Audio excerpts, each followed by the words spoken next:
Tonight on Connecticut's news station, considering former President Trump's election eligibility, the Supreme Court hears arguments on whether he should be on the ballot for Colorado's primary. And a newly released report sheds light on the classified documents found in President Biden's home and whether he'll face charges over keeping them. Closer look at what was in that special counsel report. Plus, as the Elm City announces arrests in 2 hit-and-runs, officials look to make the streets safer. The new project just announced.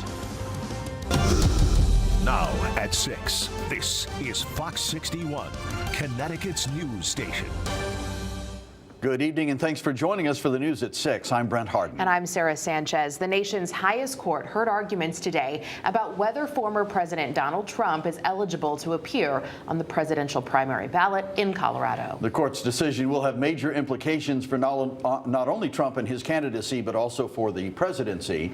Fox 61's Matt Caron has been following the day's developments and joins us now in studio with some local perspective. Matt. Well, this case was brought by a 91-year-old Republican voter in Colorado who said the lawsuit was her way of protecting democracy. The case really boils down to the 14th Amendment of the U.S. Constitution and the line known as the Insurrection Clause. Should former President Trump be removed from Colorado's presidential primary ballot? I think that he shouldn't be allowed to be in the ballot because he did commit an act of insurrection, and it clearly says it in the Constitution that he shouldn't be allowed to, they have the full right to remove him from the ballot. And I think every state should basically do it. The 20 respondents to my social media poll disagree, 70 to 30% saying he should be allowed on the ballot. The Insurrection Clause of the 14th Amendment was passed after the Civil War, intended to keep Confederates out of office. But could it apply to the president? There's an argument over whether officer of the United States actually applies to the presidency. It states no person shall hold any office as an officer of the United States shall have engaged in insurrection or rebellion. The former president is facing 91 criminal charges, but insurrection, even following the Capitol riot of January 6th, isn't one of them.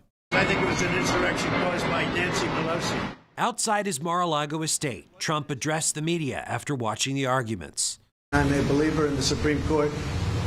I listened today and I thought our arguments were very, very strong. Meanwhile, protesters gathered in the nation's capital outside the Supreme Court. Can you take the person that's leading everywhere and say, hey, we're not going to let you run? You know, I think that's pretty tough to do, but I'm leaving it up to the Supreme Court. The justices could decide to disqualify Trump, keep him on the ballot, or kick the question to lawmakers and voters. Justices will consider whether states have the right to make decisions about candidates for federal office, or whether Congress has the right to weigh in before enacting the 14th Amendment. Quinnipiac University law professor Wayne Unger also said it's important the court makes a ruling quickly. Whatever the court rules is going to impact the primaries as they happen. This uncharted intervention marks the first time the Supreme Court has gotten involved in a presidential election since the Florida recount of Bush versus Gore in 2000. In the studio, Matt Caron, Fox 61, Connecticut's news station. All right, Matt, thank you. Well, new tonight, a special counsel report has found President Joe Biden willfully retained classified information when he became a private citizen, but the chief executive will not face criminal charges, and neither will anyone else. The newly released report found that many of the documents were retained after his vice presidency by mistake. It also concluded that Biden had the authority to keep the documents at his home while vice president and during his subsequent presidency. Biden saying in a statement that he is pleased. The special counsel had, quote, reached the conclusion I believed all along they would reach. An arrest has been made in Connecticut, in connection, that is, to a shooting in East Hartford from last month. Police say they arrested Terrence Brown in Hamden yesterday. He's accused of being involved in a shooting that injured 2 men on Nutmeg Avenue. Police say when Brown was taken into custody, they found a stolen firearm on him. He's being held on $1 million bond. Berlin police made an arrest in connection to a shooting that injured a teenager. Benjamin Homar is accused of shooting a 17-year-old on Dimming Road on Sunday. Police say the teen walked into the hospital with a gunshot wound to her stomach. She has since been released. Homar is held on $750,000 bond. Milford police have made another arrest in connection connection to a street takeover that happened in December. Anthony Deems Jr. of Pennsylvania turned himself into police today. Police say he was involved in the street takeover in the Stop and Shop parking lot on Bridgeport Avenue on December 9th. This was the street takeover where an officer was injured. Deems had a separate warrant out of West Haven, that is, for failure to appear. He's due in court next month. Well, new at 6, New Haven police say they've made arrests in connection to 2 separate deadly hit-and-runs. Linnell Bethia is facing charges in connection to the death of Brian Ramirez Gutierrez, who was hit and killed at the intersection of Sherman, Park Ward, and West Division Street last February. Bethia is out on bail. Police also saying they've arrested Jacob Cooper in connection to Manuel Nunez-Sipa's death from December of 2021. Nunez-Sipa was hit and killed while crossing Farron Avenue on December 26th of 2021. Cooper's being held on $150,000 bond. Mayor Justin Elliker sending a message to residents to slow down when driving in the city. It's important for people to understand that driving has consequences, and over and over and over in New Haven and in Connecticut, we see people driving fast, dangerously, using their phones. And people don't understand at that moment that what you're deciding to do could take a life. Officials today announcing major road improvements in response to the rise in fatal hit and runs in the city. A new project looks to bring infrastructure upgrades in the area of Sherman Parkway and West Division Street, where Ramirez Gutierrez was hit and killed. And this includes new crosswalks and more lighting. The city is investing $2.8 million in the project. Day 20 of the Michelle Troconis trial, and the state's digging into data from cell phones and vehicles attached to photos dulos the day his estranged wife disappeared. Fox 61's Julia LeBlanc breaks down what happened in court today. Pictures, messages, photos, videos, location data. Phone data from Fotis Dulos, the day his estranged wife, Jennifer Farber Dulos, went missing. Detective Michael Clark with Fairfield Police dug through all of it. That Friday morning until around 12:30 in the afternoon, police believe he left his phone at his Farmington home. During that period of time, it remained in that area. During that time, police say Fotis was headed to and from New Canaan, where he allegedly killed Jennifer, before coming back home.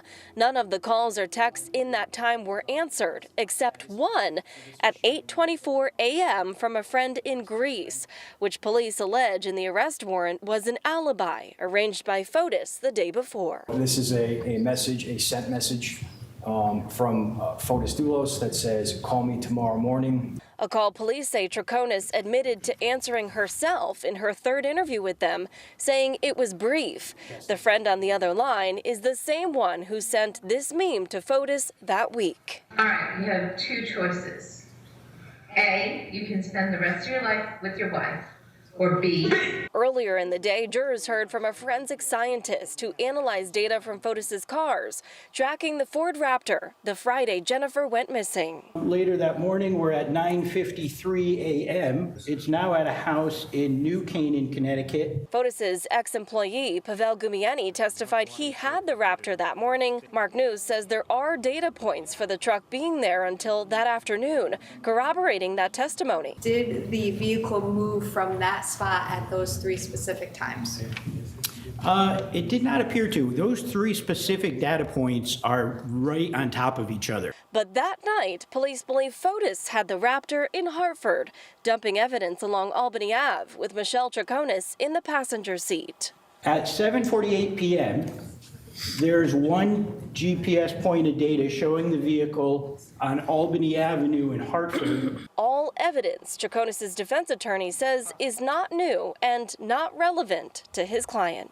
All of this is about the trial of the deceased Fotis Dulos and not anything to do with my client. Now, what jurors didn't see is any text messages or calls on Troconis' phone. That is because the judge agreed to suppress that evidence long before this trial began.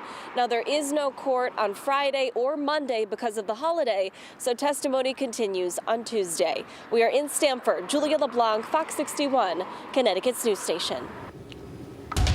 Another sunny day and a little warmer outside. It was really nice. And that's going to keep happening as we slide into the weekend. Chief Meteorologist Rachel Frank joining us now with a look. Rach? Yeah, we made it up to 50 degrees outside today, and I think we're going to see the same thing again tomorrow.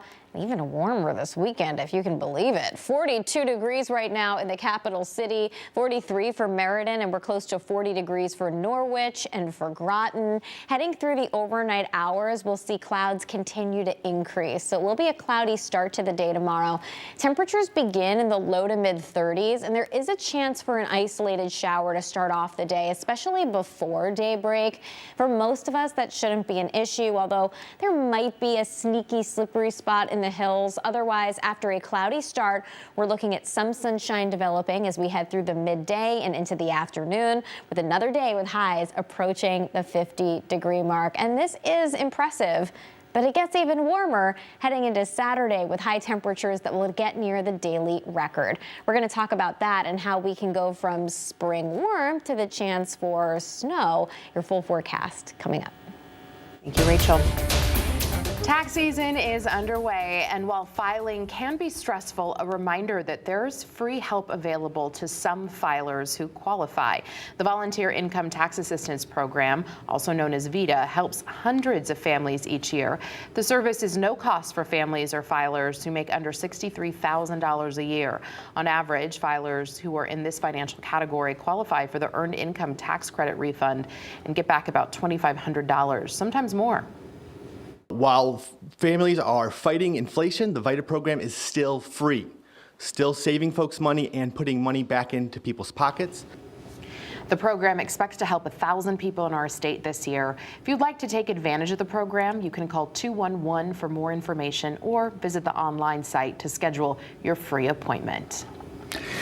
Well, still to come here on the